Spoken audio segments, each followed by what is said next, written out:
Walker Sanders, president of the Community Luncheon Greater Greensboro. When we were talking about today's theme, one of the things that we realized was most important was to recognize all the leadership that corporations are playing in our community. In the past decade or so, many of the foundations have taken the spotlight for implementing many great ideas, but we're recognizing as we move forward in the 21st century, it's to re-embrace those corporate values and corporate leadership principles that are so important. If corporate philanthropy is absent, then the community kind of misses out on being able to address critical issues that the government necessarily can't do or traditional nonprofit institutions aren't ready to do. Corporate philanthropy is more than just about giving the money. It's about engaging their employees in volunteering. It's about supporting those organizations that they believe are important to the fabric of this community. CBS Sports and the PGA Tour proudly present the Wyndham Steve Holmes and the Wyndham Worldwide embody the principles of the Community Leadership Investment Fund, and we couldn't think of a better speaker to really highlight corporate philanthropy.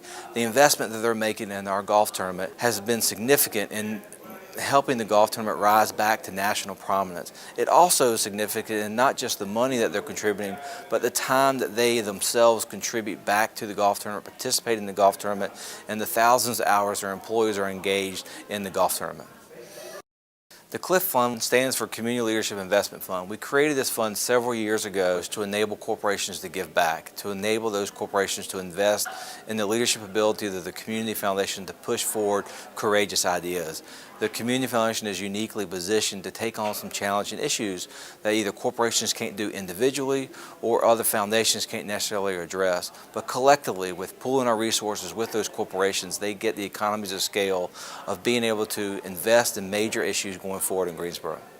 One of those most recent ideas was the creation of the Greensboro Performing Arts Center Task Force at the request of City Council. It tackled a very controversial issue of being able to answer the question of where is it going to be located, how is it going to be operated, and how are we going to fund it. This task force was only possible because of the investments made in the Community Leadership Investment Fund. The Community Leadership Investment Fund also helped us to address a huge marketing opportunity for our arts community. We had the opportunity to invest in a major spread of the U.S. Airways magazine promoting the arts in Greensboro and talking about the economic impact these arts organizations are having in Greensboro. This was only made possible by the Community Leadership Investment Fund. As the Community Foundation enters its 30th year, there's never been a more important time for the Community Foundation to step forward and take on very bold and courageous ideas. We were created as a permanent entity to always enable Greensboro to respond to issues and to be able to tackle tough conversations. That's what we're here for. And there's never been a more important time for the Community Foundation to step forward, to bring the community together, to collectively and openly address critical issues, because together is how we're going to move this community forward.